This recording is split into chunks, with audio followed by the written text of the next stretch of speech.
ஆண்டவராகிய இயேசு கிறிஸ்துவின் ஈடு இணையற்ற திருநாமத்திலே உங்களுக்கு என் அன்பின் நல்வாழ்த்துக்களை தெரிவித்துக் கொள்கின்றேன். இவ்வளவு நேரம் அருமையாய் இந்த காலை வேளையிலே ஒரு அழகான பாடலை கேட்டிருப்பீர்கள். நிச்சயமாகவே அந்த பாடல் மூலமாக நீங்கள் ஆசீர்வதிக்கப்பட்டிருப்பீர்கள். இப்பொழுது கர்த்தருடைய வார்த்தைக்கு நேராய் கடந்து போவோம்.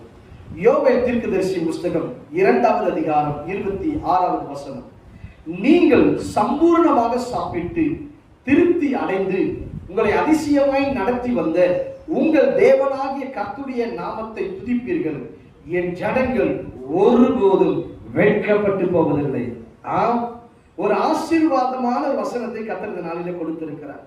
நீங்கள் சம்பூர்ணமாய் சாப்பிட்டு திருப்தியாய் சாப்பிட்டு திருப்தி அடைந்து உங்களை அதிசயமாய் நடத்தி வந்த உங்கள் தேவனாகிய கர்த்தருடைய நாமத்தை துதிப்பீர்கள். தேவனுடைய நாமத்தை உயர்த்துகிறவர்களாய் துதிக்கிறவர்களாய் இருக்கிறோம். தேவன் சொல்லுகிறார், என் ஜனங்கள் ஒருபோதும் வெட்கப்பட்டு போவதில்லை. எனக்கு அருமையான தேவ ஜனங்களே, நீங்கள் வெட்கப்பட்டு போவது கிடையாது.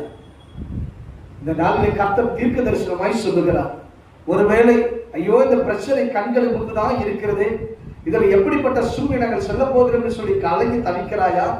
என் தேவ ஜனமே, நீ வெட்கப்பட்டு போவது கிடையாது. ஒருவேளை ஐயா இந்த இடத்துக்கு வர சொல்லி இருக்கிறாங்க, இப்படியா கோர்ட்டு கேஸ் வர சொல்லி இருக்கிறாங்க, எண்ணத்தை செய்வதென்று கலங்கி கொண்டிருக்கிறாயா? என் தேவ ஜனமே, நீ வெட்கப்பட்டு போவதில்லை. ஹல்லேலூயா. இந்த தேவன் வாக்குத்தத்தம் கொடுக்கிறார், நீ வெட்கப்பட்டு போவதில்லை.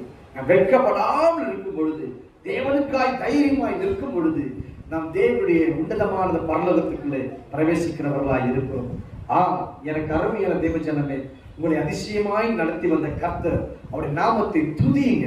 நம்ம வெட்கப்பட்டு போக கூடாதுன்னா அவர் நாமத்தை அதிகமாய் துதியுங்க. நல்லா துதித்து பாடலை பாடுங்க, துதித்து கர்த்தரை ஸ்தோத்திரம் பண்ணுங்க. ஒரு பேலன் நம்மை மூடும், நீங்கள் வெட்கப்பட மாட்டீர்கள். கர்த்தர் உங்களை ஆசீர்வதிப்பார். நான் உங்களுக்காக ஜெபிக்கிறேன்.